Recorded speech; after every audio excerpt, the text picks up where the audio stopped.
Did you make a New Year's resolution? Up to 38% of people make New Year's resolutions, and it's usually because we want to break a bad habit or start a new one. Unfortunately, by February, 80% of those New Year's resolutions have already been broken. Hi, I'm Dr. Lori Anderson. I am so happy to be here with you today, and I want to share with you 5 tips for helping keep your New Year's resolutions or to establish a new healthy habit or break an old habit that you want to get rid of. And we all think about this around the New Year's, right?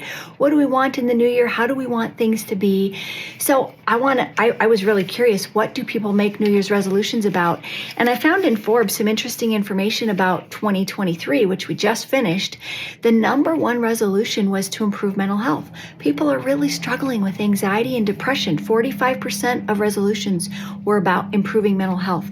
The second was improving fitness. 39% of people wanted to improve fitness. 37% of people wanted to lose weight. I thought that might be number one, but it was actually number 3. And then improve diet and improve finances. Those were the top 5 New Year's resolutions. But again, up to 4 out of 5 people who make a New Year's resolution have already bailed on it by February. Why is it so hard to stick to these? Well, let me share with you 5 things that I think may really be helpful for you. Number 1, find your why. What I mean by that is, instead of just focusing on what you want to change, go beyond that and think about, why do you want to change it? Maybe you do want to lose weight, or maybe you want to stop smoking, or maybe you want to go to the gym more. Well, what's that going to give you? Why do you want to do those things? Well, you might say, because I want to be healthier. Well, why do you want to be healthier? Maybe it's because you want to be there for your family. You don't want them to face the loss of you going through a terrible disease. So go deep on your why. In fact, some people call it your 5-layer or your 7-layer why. Keep asking why until you really get to the core reason. That will help you stay motivated. So finding your why is number 1. Number 2 is find your reason. Now you might think, well, Dr. Loy, isn't that the same thing? No. What I mean is, I want you to be aware of and explore the reason why you have the bad habit, the one you're trying to get rid of, the one you're trying to stop, the smoking, the sugar addiction, the whatever it is, scrolling Facebook, social media. Find the reason why you do those. There's a reason why we do everything, and there's a benefit to why we do everything. It's providing something for you that you might need. Maybe it's a distraction. Maybe it's an escape. Maybe it's some rest. For people who smoke, it's because it helps you cope with stress. It helps you calm down. There's a reason why we do everything. Even the most unhealthy habits are there for a good reason. And if you can be aware of that and start extending yourself compassion and grace, you can then find a healthier option. Maybe it is to deal with stress. Maybe it's a better option to cope with loneliness or whatever you might be dealing with in your life. But if you're aware of the reason why you're doing the bad habit, well, now you have more power, more leverage to find a reason to do something healthier, a better choice for that same reason. All right. Number 3, most people start off with a great big goal, like, I'm going to go to the gym for 5 days a week, an hour every time. Well, that is probably not doable if you haven't been doing anything. So number 3 is start small and be super specific. Okay, let's go with the example of exercise. So instead of saying, I'm going to start exercising, let's say I'm going to go for a 10-minute walk twice a week.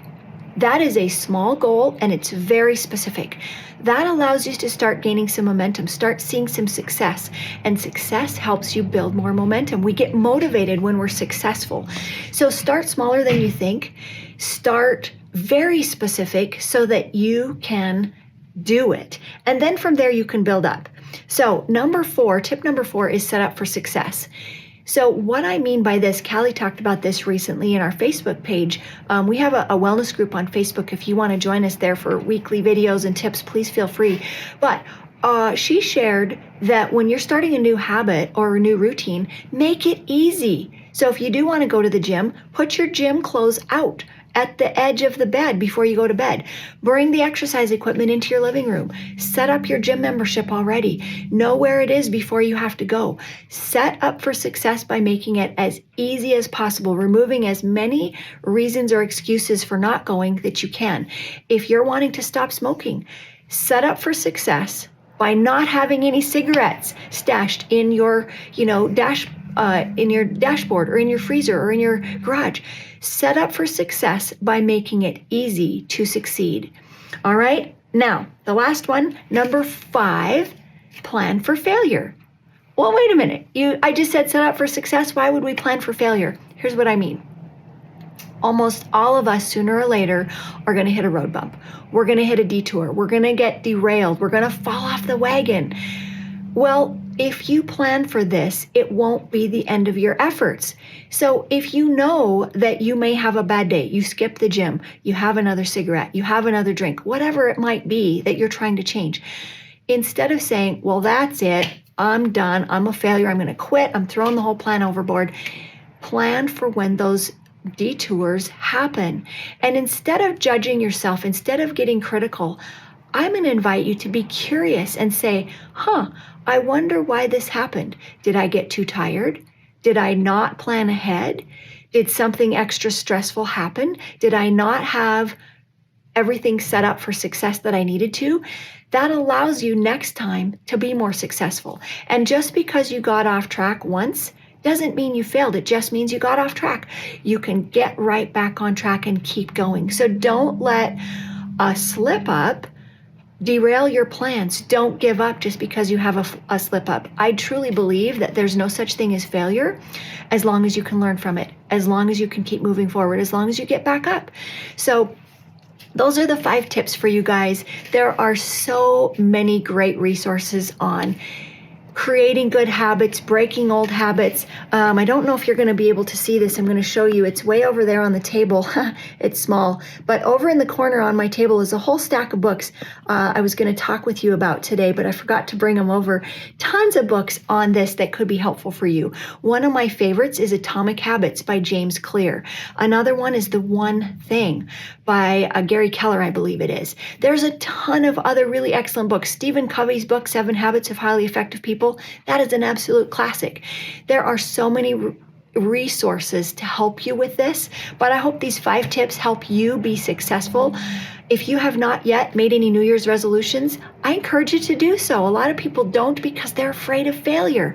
But not setting any goals, not having resolutions won't guarantee success. It just will guarantee that you don't reach your goals. So go for it. Be bold, be courageous, set your goals. Use these 5 tips to keep you on track, and I wish you all the best in 2024. If you are enjoying this, please follow and share with anybody that you think might need to hear this. Take care. Bye-bye.